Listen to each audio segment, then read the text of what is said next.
Welcome to Napoleon Hill Mastermind Journeys.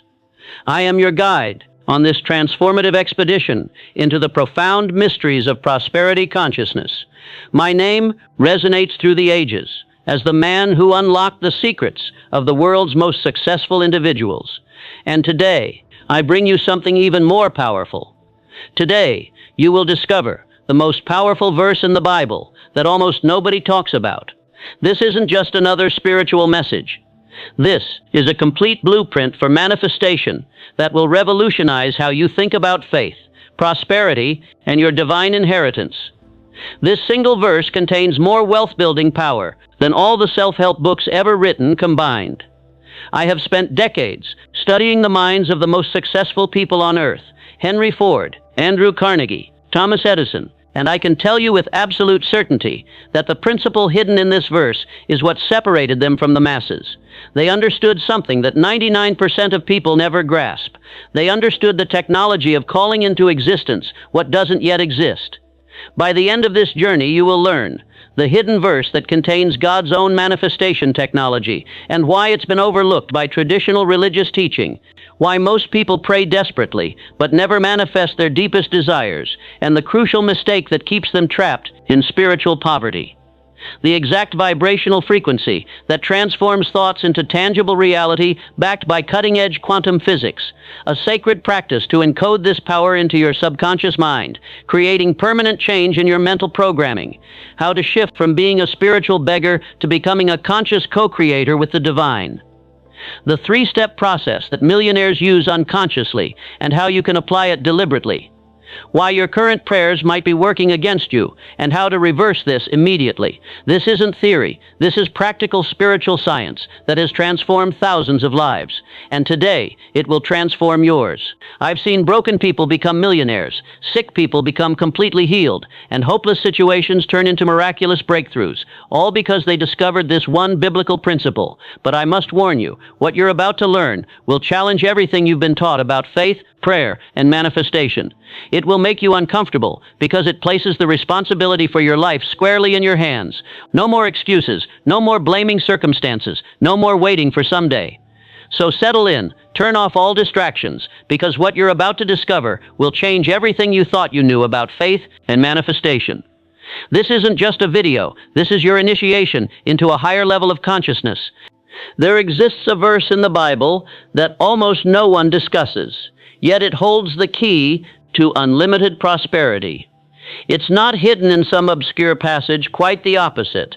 It's exposed for all to see, printed in every Bible, read in churches worldwide, but few can perceive what it truly reveals. Not because it's difficult to understand, but because it directly confronts the invisible system that keeps most people trapped in mediocrity. This verse is a code, not a moral code, not a religious doctrine, but a prosperity code. A spiritual activation key, a fragment of the Creator's own operating system that, when understood and applied, can break generational curses, heal silent traumas, dissolve financial blocks, and place a seeker on the path of true manifestation. For over 30 years, I studied the most successful people in America. I discovered that every single one of them, whether they realized it or not, operated according to this principle. They didn't just hope for success, they expected it. They didn't just wish for wealth, they assumed it. They didn't just dream about their goals, they lived as if their goals were already accomplished.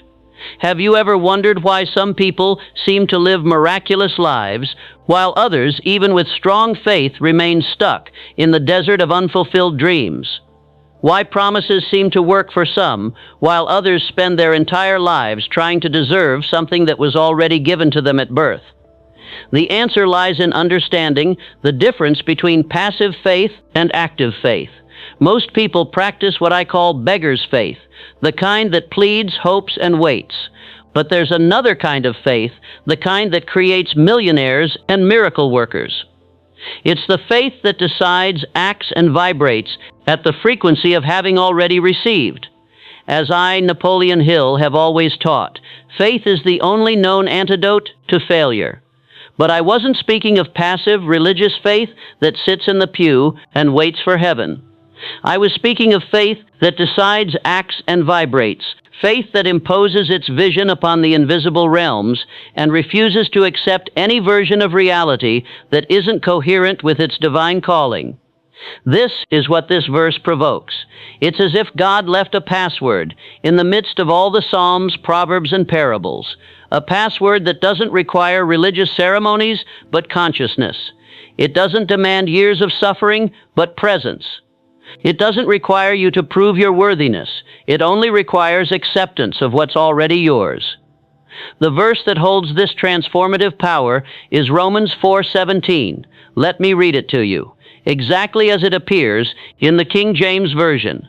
As it is written, I have made thee a father of many nations, before him whom he believed, even God, who quickeneth the dead, and calleth those things which be not as though they were. Focus on these words, calleth those things which be not as though they were. Read that again slowly, calleth those things which be not as though they were. Let that penetrate your consciousness. This is the password. This is the Creator's technology. This isn't metaphor or poetry. This is literal instruction. This is exactly how God manifests reality. And it's the secret to breaking free from cycles of scarcity, fear, comparison, and doubt.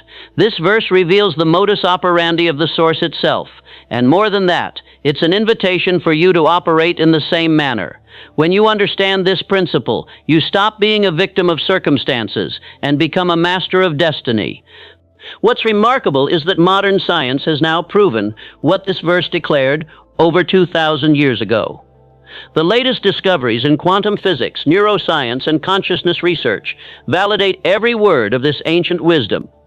Dr. Bruce Lipton, a renowned cell biologist, confirms the brain cannot distinguish between what you imagine and reality. If you live a mental image with emotion, the body reacts as if that were already happening. This isn't wishful thinking. This is documented scientific fact. Your nervous system responds to mental images as if they were real experiences. Neville Goddard, one of the greatest mystics of the 20th century, dedicated his entire life's work to this principle. According to him, imagining something as if it were already realized is the same as giving it an invisible body. And everything that has a body in the invisible realm eventually manifests in the physical world. He called this the law of assumption.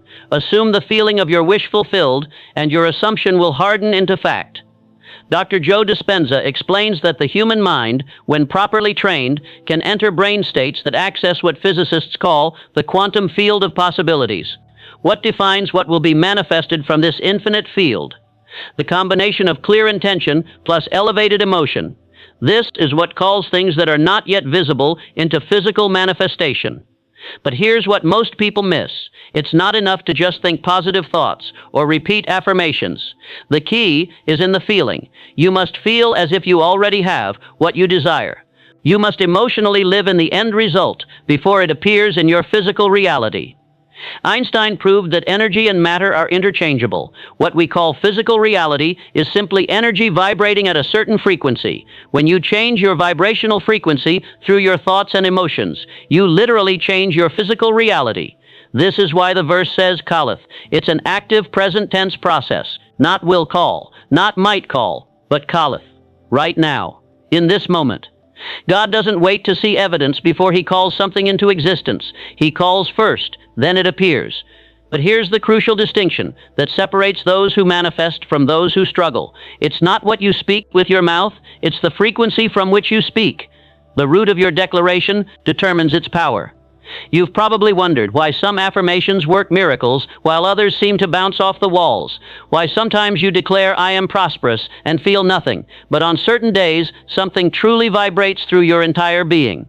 The difference lies in the vibrational frequency from which you make your declaration. This verse isn't meant to be merely read during Sunday service. It must be lived as a daily practice.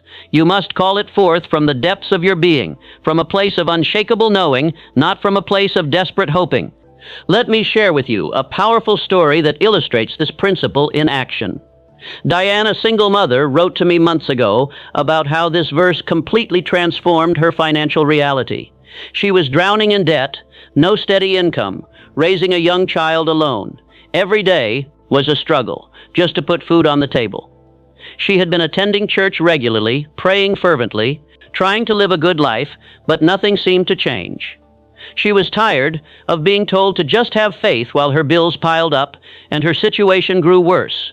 Then, on a Thursday evening service, the pastor read Romans 4:17. But this time, something different happened. She didn't just hear the words, she felt them. They penetrated her heart. She didn't just understand it mentally, she felt it, in her bones. Something shifted in her consciousness in that moment. She went home that night and did something that seemed like madness to her logical mind. She created a folder labeled Bills Paid in Full. She printed out all her overdue notices and stamped each one with a phrase she wrote by hand, "Paid in full in the name of Jesus, because it already is done." But she didn't stop there. Every morning, for the next 2 months, she would hold that folder and declare with absolute conviction, "Thank you, God, because I am already prosperous. My bills are already paid. My child's needs are already met. Even though I can't see it yet with my physical eyes, I know it's already done in the spiritual realm." The most important part wasn't what she said, it was how she felt when she said it. She didn't just mouth the words, she lived in the feeling of financial freedom. She walked differently, she spoke with more confidence, she made decisions from a place of abundance rather than scarcity. 2 months later, seemingly out of nowhere, she received a call about a remote position that paid more than anything she had ever done. But here's the most remarkable part. Before the job appeared, she had already stopped feeling financially stressed. She told me the strangest thing was, before the money came, I already felt rich. I walked as if I had abundant resources. I slept in peace instead of lying awake worrying about bills. The external circumstances changed because my internal reality had already shifted. The money came afterward because when you activate this verse, the world stops being your cause and becomes your effect. You stop reacting to circumstances and start creating them. This is the power of vibrational identity shift. Diane didn't just change her thinking, she changed her being. She didn't just hope for prosperity, she embodied it before it appeared. There's a fundamental difference between calling and asking that most people never understand. And this difference determines whether you manifest your desires or spend your life waiting for them. When you ask, you're operating from a position of lack. You're acknowledging that you don't have something and hoping someone else, God, the universe, other people will give it to you. Asking keeps you in the position of a beggar, dependent on external sources for your good. But when you call, you're operating from a position of authority. You're not requesting, you're commanding. You're not hoping, you're expecting. You're not begging, you're claiming what's already yours. Have you ever considered that maybe you're waiting for something that will only come when you stop waiting? Waiting is a declaration of absence. Every moment you spend waiting, you're affirming, I don't have it yet. And the universe, being the perfect mirror that it is, reflects back to you exactly what you're vibrating. You don't have it yet. This verse teaches exactly the opposite approach. Declare as if it already exists. Feel as if you already possess it. Live as if it were already your reality. This isn't delusion. It's not denial. It's co-creation with the divine. Because here's a truth that will revolutionize your understanding. Everything you see in your physical reality today was once invisible. Your house was once just an idea. Your car, a sketch. Your job, a possibility. All of it called forth from the unseen, that financial freedom, that perfect relationship, that vibrant health, already exists in the invisible realm of infinite possibilities. It's waiting to be called forth. Reality isn't static. It's malleable, flexible, responsive to vibrational influence. What you call with unwavering faith comes into manifestation. What you doubt and question flees from you. The most ignored detail of this verse is the order of events. First, you call. Then, it becomes manifest. The calling comes before the physical appearance. The declaration precedes the demonstration. The faith creates the fact. This calling that God demonstrates isn't merely a spoken word. It's a complete vibrational field. It's a state of consciousness where you're so convinced of something that your entire being radiates that reality. When you begin to vibrate as if you were already prosperous, already healed, already whole, the quantum field begins to restructure itself to match your vibration. Why? Because physical reality was designed to obey consciousness, not the other way around. Let me give you a practical example. Imagine an architect standing in an empty field. He doesn't see nothing. He sees everything. He sees the foundation, the walls, the rooms, the finished building.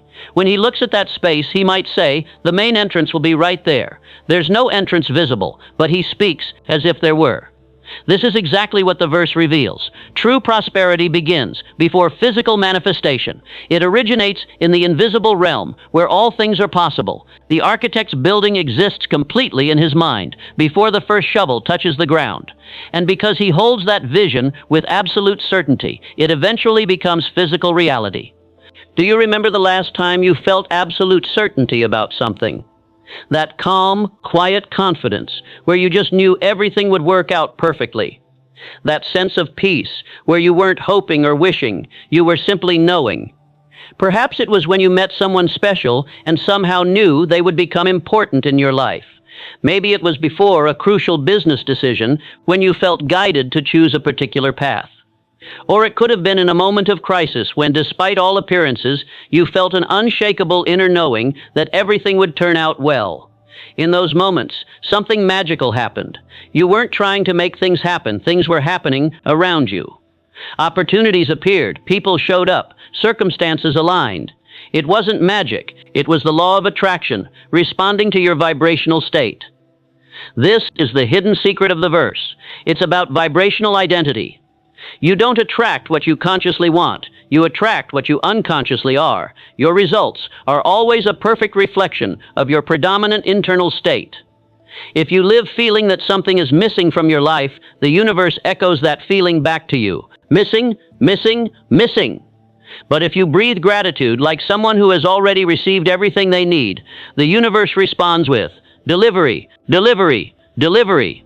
This is the language of the invisible realm.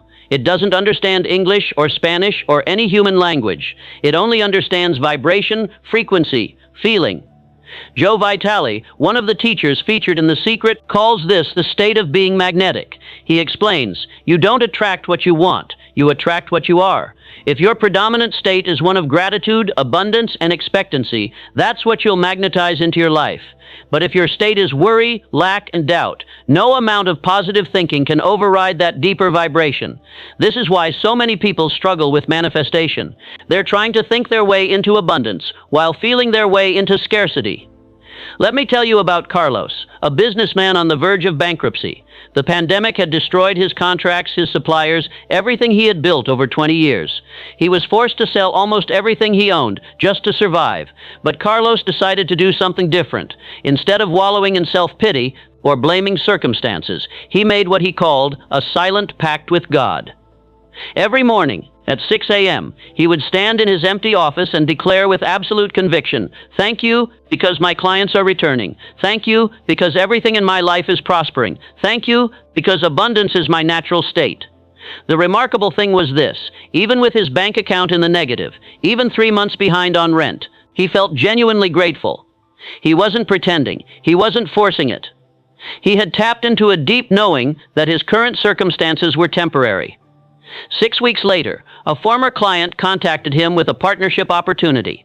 Today, his new company generates 5 times more revenue than his previous business ever did. But according to Carlos, the real miracle wasn't the money. It was the unshakable inner peace and faith that he developed.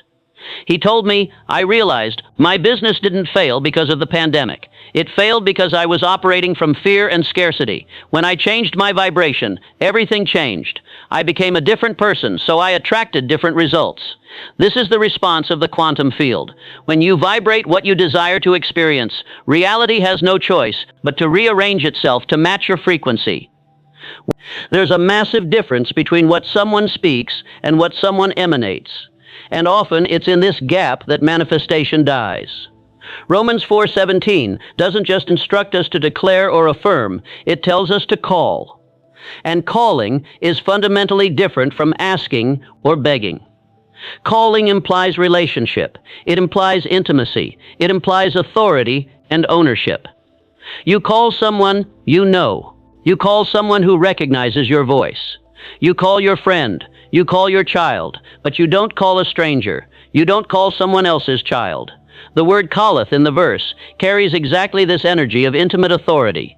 God calls what doesn't exist as if it already belonged to Him, as if it were already within His possession, as if it were simply a matter of summoning what was rightfully His. Here's the greatest revelation that will transform your entire approach to manifestation. When you enter this vibrational frequency of calling, rather than asking, you stop being a spiritual beggar and become a conscious co-creator with the divine. Most people approach prayer and manifestation from a position of unworthiness. They beg, they plead, they bargain, trying to convince God they deserve what they're asking for. But this approach actually repels what you want, because it's based on the vibration of lack and separation. As I've taught throughout my career, you are a living magnet. You attract into your life what you think about most, but more importantly, what you feel most deeply. This leads us to a truth that might be difficult to accept. It's not what you consciously want that determines your reality. It's what you subconsciously believe you already are that manifests in your experience. This is why so many people pray desperately but never see results. They're asking for prosperity while feeling poor. They're requesting love while feeling unworthy. They're begging for health while identifying as sick. The universe doesn't respond to your words, it responds to your vibrational state. But when you shift into the consciousness of calling, everything changes. You're no longer asking for what you need. You're claiming what's already yours. You're not requesting permission. You're exercising authority. You're not hoping for the best. You're expecting your inheritance. This shift in consciousness is what separates successful people from those who struggle. Millionaires don't hope they'll make money, they expect it. Healthy people don't wish they'll stay well, they assume it. Happy people don't pray for joy, they live it. Have you ever wondered why some affirmations create miraculous results while others seem to have no effect at all? The difference isn't in the words, it's in the consciousness behind the words. When you say, "I am prosperous," from a place of doubt and desperation, you're actually affirming lack. But when you declare, "I am prosperous," from a place of deep knowing and gratitude, you're aligning with abundance. The universe doesn't hear your words, it feels your vibration. It responds to your energetic signature, not your verbal declarations. Let me share another powerful example. Marcus was a sales professional who had been struggling for years to break through to the next income level. He was working harder than his colleagues, staying later, making more calls, but his results remained mediocre. One day, he encountered Romans 4:17 in a way that penetrated his consciousness. He realized he had been approaching his career from a place of desperation rather than confidence. He was asking clients to buy from him instead of offering them the privilege of working with him. That revelation changed everything. Marcus began to operate from what he called millionaire consciousness. Instead of hoping for sales, he expected them. Instead of fearing rejection, he welcomed it as a way to quickly identify his ideal clients. Instead of feeling grateful when someone bought, he felt grateful that he could serve them. Within 6 months, his income had tripled. But the real transformation wasn't in his bank account. It was in his identity. He no longer saw himself as someone trying to make sales. He saw himself as someone providing valuable solutions to people who needed them. This is the power of shifting from beggar consciousness to co-creator consciousness. When you know who you are, you stop negotiating with life. You call, you activate, you manifest, because that is your nature as a spiritual being. One of the most profound applications of this verse is in the realm of healing. Not just physical healing, but emotional, financial, and spiritual healing as well. The key is understanding that healing doesn't happen in the future. It happens in the present moment through present tense faith. Let me tell you about Sandra, whose story demonstrates the miraculous power of living in present tense reality. Sandra was diagnosed with a severe autoimmune condition that was progressively destroying her joints and organs. The doctors were brutally honest. This condition was incurable. She could manage the symptoms, slow the progression, but there was no cure. Most people in Sandra's situation would have accepted the diagnosis and learned to live with limitations. But Sandra had discovered something her doctors didn't understand: the power of calling things that are not as though they were. Every morning upon waking, Sandra would place both hands over her heart and make a declaration that seemed to contradict everything her body was telling her. "Thank you, divine life within me, for my perfect health. Thank you for my strong immune system. Thank you for my pain-free, energetic body. Thank you because healing is my natural state." But Sandra didn't just speak these words, she felt them. She would close her eyes and imagine herself hiking, dancing, playing with her grandchildren. She would visualize her next doctor's visit with perfect test results. She would feel the joy and gratitude of complete restoration. The pain continued initially, but so did Sandra's daily practice. For 90 consecutive days, she maintained this routine without wavering, even on the days when her symptoms were severe. She had made a decision. Her current experience was not her final reality. On the 91st day, something extraordinary happened. Sandra woke up without pain for the first time in 2 years. She could move her joints freely. Her energy was completely restored. When she went for her scheduled blood work, the results showed no signs of the autoimmune markers that had been present for years. Her medical team was baffled. They ran additional tests. They consulted with specialists, but they couldn't explain what had happened. The only thing that had changed was Sandra's consciousness. She told me, "I stopped seeing myself as a sick person trying to get well. I started seeing myself as a healthy person whose body was simply remembering its natural state. I called my healing as if it were already mine, and eventually my body had no choice but to align with that reality." This is the essence of present tense faith. Reality doesn't respond to your circumstances, it responds to your consciousness. When what you think, what you feel, and what you declare all vibrate at the same frequency, miracles stop being extraordinary and become ordinary. The medical community is beginning to recognize what spiritual teachers have known for centuries, that consciousness plays a direct role in physical healing. The placebo effect, spontaneous remissions, mind-body healing are all examples of consciousness influencing physical reality. But here's what most people miss. You don't have to wait for science to validate spiritual principles. You can begin applying them immediately and experience the results for yourself. What exactly is a spiritual inheritance? Most people think of inheritance in terms of money, property, or possessions passed down from previous generations. But there's a far more valuable inheritance available to every human being, the inheritance of creative consciousness. The Bible is filled with covenants and promises, but not all of them are written in blood or carved in stone. Some are written in the very fabric of consciousness itself, encoded in the vibrational structure of reality. Romans 4:17 is one of these consciousness covenants. It reveals not only how God operates, but how He expects His children to operate as well. Not as subjects begging for favors, not as servants hoping for scraps, but as heirs claiming their birthright. As I discovered in my decades of studying successful people, riches begin with a state of mind, with a definiteness of purpose, and with burning faith. But the faith I'm describing isn't hoping things will work out. It's knowing they already have. This is your inheritance as a spiritual being. You inherited the ability to call things into existence. You inherited the power to shape reality through consciousness. You inherited the right to live abundantly, not because you're special, but because that's your nature. Most people spend their entire lives trying to reach what already belongs to them. They pray for blessings that have already been given. They work to earn what has already been promised. They strive to deserve what has already been freely offered.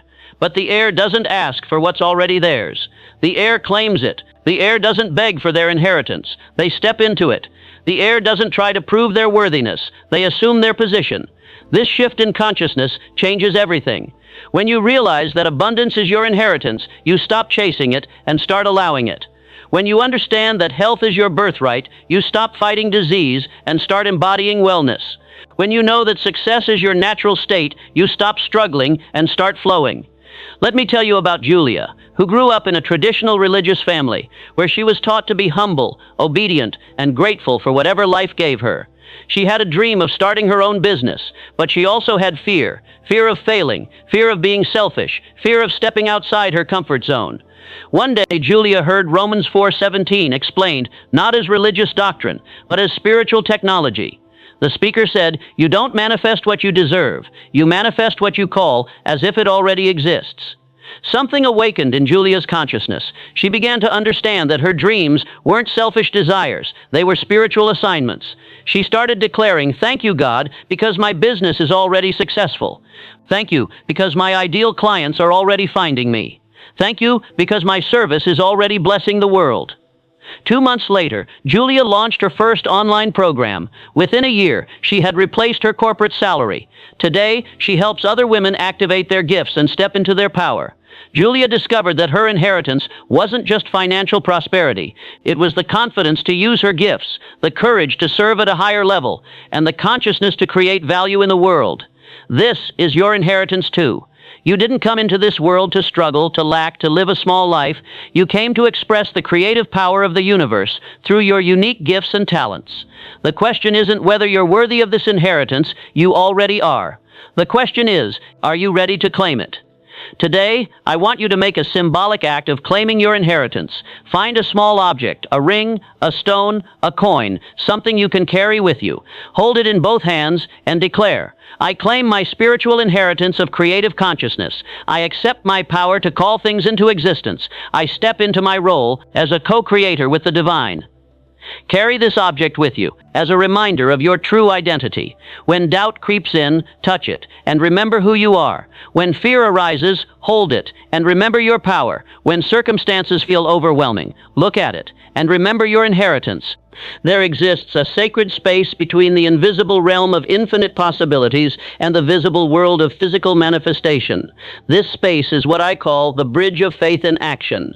It's in this space that miracles are born, dreams become reality, and the impossible becomes inevitable. Romans 4:17 is not describing passive faith that sits and waits for God to do everything. It's describing active faith that partners with the divine in the creative process. God calls what doesn't exist as if it already does. And then through the bridge of faith in action, what was called comes into being. Most people live in the gap between hoping and having. They exist in the space between wanting and receiving. They're stuck in the limbo between dreaming and doing. But the bridge, their desired reality, is already true. This requires what I call the courage of assumption. You must assume the feeling of your wish fulfilled before you see any evidence of it.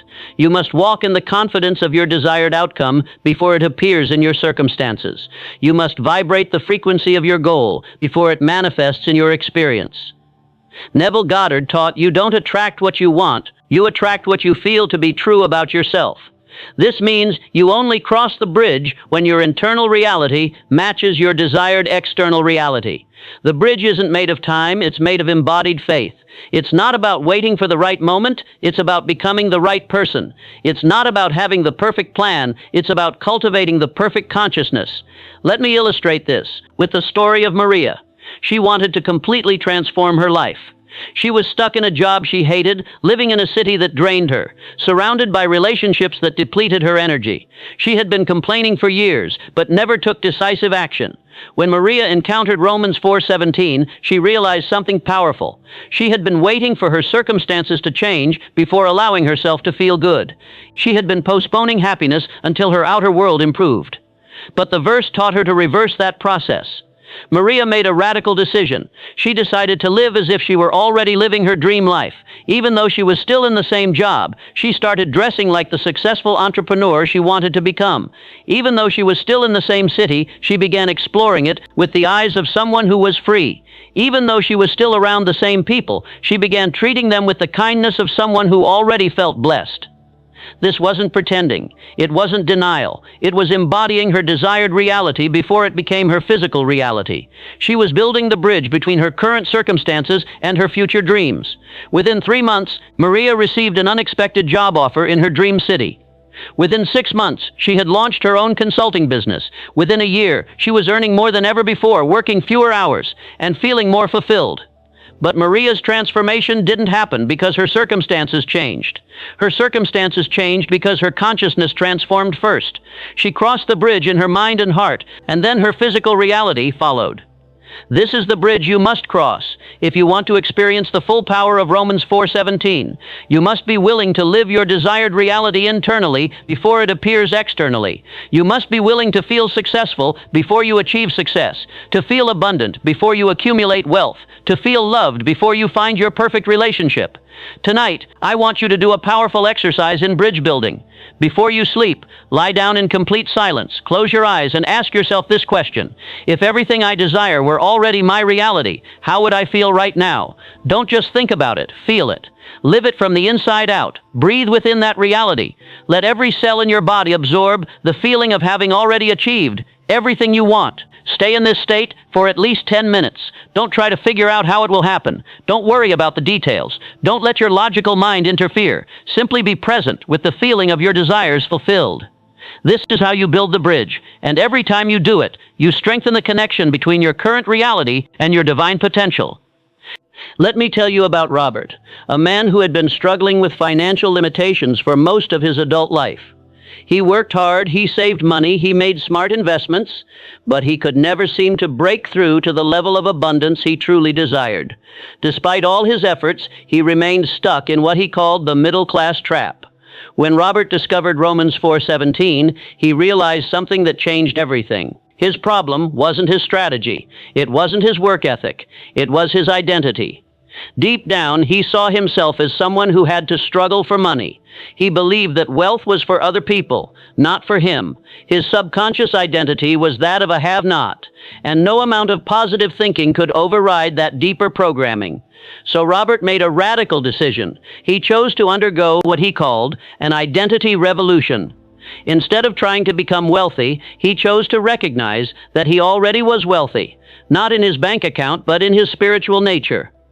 Every morning, he would stand in front of the mirror and declare, "I am prosperity in human form. Abundance flows through me naturally because it's my true nature. I don't have to earn what I already am." But more importantly, he began to feel these words as truth, not just repeat them as affirmations. He started making decisions from this new identity. When faced with financial choices, he would ask, what would someone who is naturally abundant do in this situation?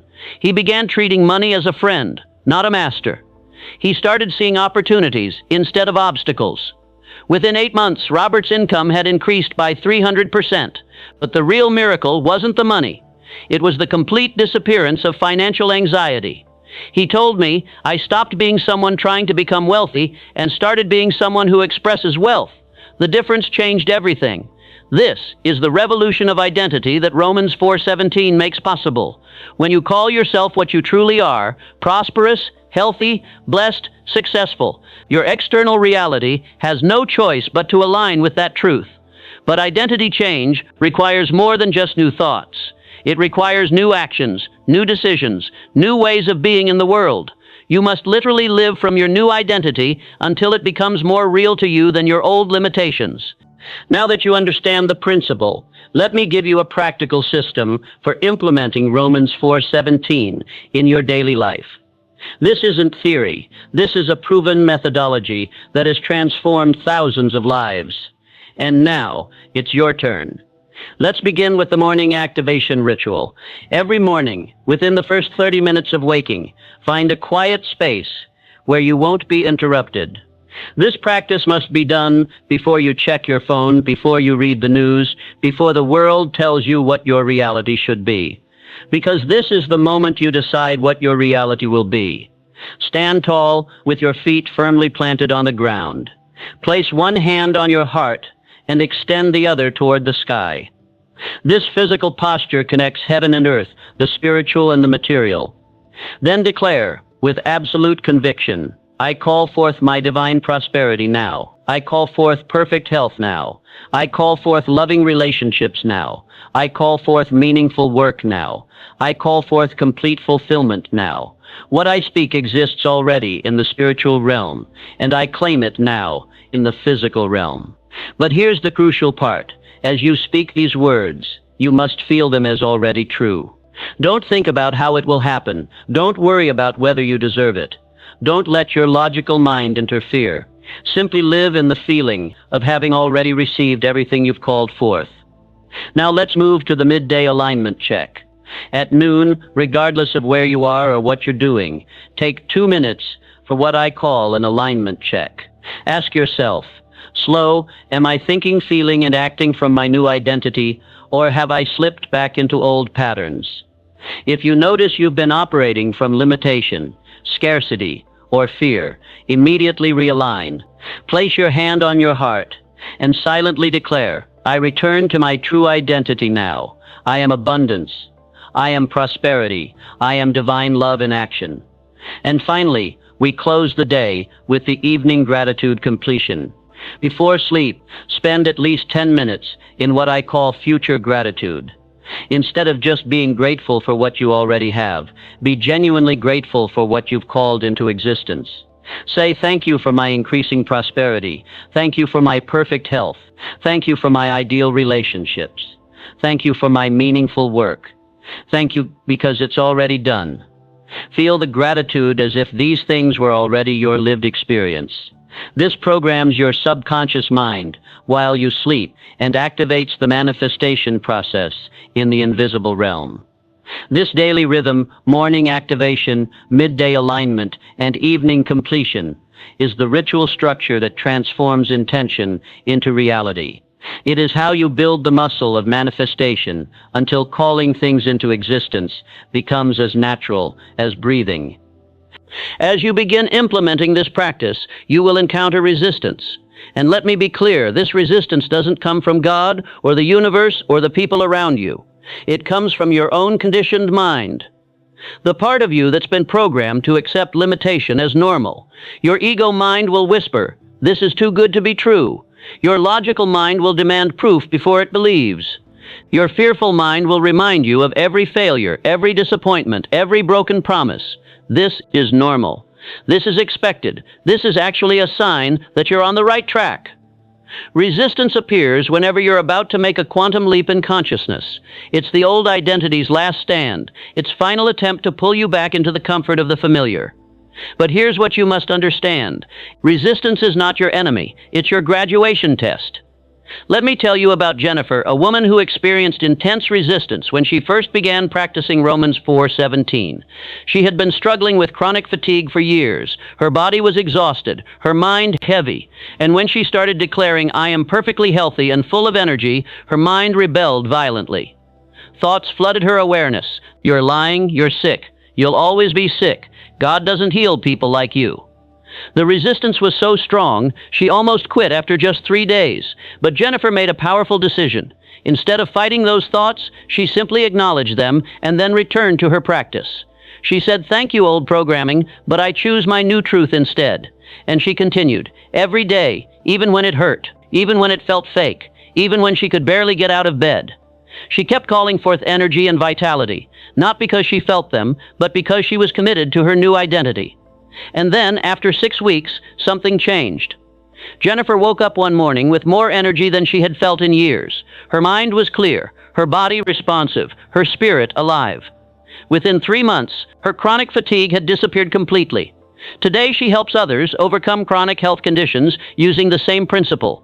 Jennifer learned the truth that so many miss. Resistance is not a stop sign, it's a speed bump. It's not meant to halt you, it's meant to test your consistency. When you persist through resistance, you prove to the universe that you're serious about your transformation. And once you do that, the universe responds. Because every act of faith in the face of resistance becomes a declaration of identity. And every time you hold your vision instead of collapsing into doubt, you take another step into the reality you've already called forth. One of the most important aspects of Romans 4:17 that people often miss is the power of the compound effect. Like interest in a bank account, faith compounds over time. Each day you practice calling things into existence, your spiritual muscles grow stronger. In the beginning, it might feel like you're just going through the motions. The words might feel empty. The practice might seem ineffective. You might not see any results. But this is completely normal. You're planting seeds in the invisible realm, and seeds don't produce fruit immediately. Something powerful is happening beneath the surface. Every time you declare your desired reality as if it already exists, you're creating new neural pathways in your brain. Every time you feel the emotion of your wish fulfilled, you're reprogramming your subconscious mind. Every time you act from your new identity, you're building a new version of yourself. Dr. Joe Dispenza explains that it takes about 21 days to begin breaking old neural patterns and around 63 days to establish new ones. This means that consistent practice of Romans 4:17 for just 2 months can literally rewire your brain for success, abundance, and manifestation. But the compound effect goes beyond the brain. As you continue calling things into existence, you begin to operate at a higher vibrational frequency. And this higher frequency begins to attract new opportunities, new people, new circumstances that align with your new state of consciousness. Let me take you back to Marcus, the sales professional we talked about earlier. He told me, the first month felt like I was pretending. The second month felt like I was practicing. But by the third month, it felt like I was just being myself. The practice had become my new nature. That is the compound effect in action. What begins as an unfamiliar effort gradually becomes your natural state of being. What starts as discipline turns into identity. What once required conscious focus becomes automatic alignment. And when that happens, manifestation is no longer a tool you're trying to use. It becomes a reflection of who you truly are. The ultimate goal of understanding Romans 4:17 is not just to get what you want. It's to become who you truly are. It's to shift from being someone who needs things to being someone who is the source of what the world needs. When you master the art of calling things into existence, you stop being a consumer of miracles and become a producer of miracles. You stop asking life to serve you and start looking for ways to serve life. You stop trying to get from the world and start looking for ways to give to the world. This is what I call living as the answer. Instead of being someone with problems that need solving, you become someone who provides solutions. Instead of being someone who lacks what they need, you become someone who supplies what others need. You become the channel through which abundance flows. Think about the most successful and fulfilled people you know. They're not just good at getting what they want, they're good at providing what others want.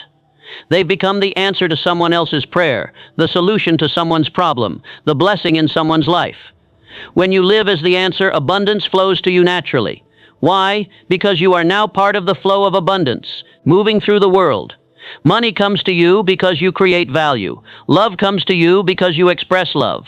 Success comes to you because you help others succeed. This is the highest application of Romans 4:17. You don't just call into existence what you need. You call into existence what the world needs through you. You become a channel for divine abundance to flow into the earth through your unique gifts, your talents, and your calling. And now, it's your time. Your time to stop waiting. Your time to stop hoping. Your time to step into the identity of the one who creates. Because the truth is, the world doesn't need more people searching. It needs more people who have found themselves. It doesn't need more noise. It needs more clarity. It doesn't need more neediness. It needs more people who live as the answer. So ask yourself, what am I here to bring? What do I carry that the world needs? What am I being called to create? And then call it into existence. Speak it, feel it, live it, be it. You are no longer just a seeker. You are the one who manifests. You are no longer a beggar. You are the one who calls. You are no longer waiting for the answer. You are the answer. My friend, you've just taken a journey through one of the most overlooked verses in the Bible and one of the most powerful truths of the human spirit. Romans 4:17 is not just scripture, it's a blueprint for the life you were meant to live. A life of intention, a life of creation, a life of conscious manifestation. You are not here to survive. You are here to create. You are not here to be a victim of circumstance. You are here to shape reality with your words, your vision, your faith. You have been given a divine gift, the power to call things that are not as though they were. So don't waste it. Don't go back to living by default. Don't return to small thinking. Don't forget what you've remembered here today. You are the one who calls forth abundance. You are the one who names the unseen. You are the one who brings the invisible into form. If this message stirred something deep inside you, then it wasn't just a video, it was a reminder. A reminder of who you really are and what you're really capable of. So here's your next step, and it's simple. Subscribe to this channel if you're ready to make this level of thinking your new normal. Leave a comment below with the words, "I call it forth." Let that be your first public declaration of your new identity. And share this message with someone who's forgotten their power, someone who needs to remember who they are. Because together, we're not just learning, we're transforming. We're not just listening to teachings, we're building a mastermind, a global movement of creators, of visionaries, of people who are no longer waiting for a miracle because they've realized they are the miracle. Thank you for being here. Thank you for awakening your power. Thank you for calling it forth. Until next time, stay bold, stay faithful, and remember, you are not here to chase the answer. You're here to be it.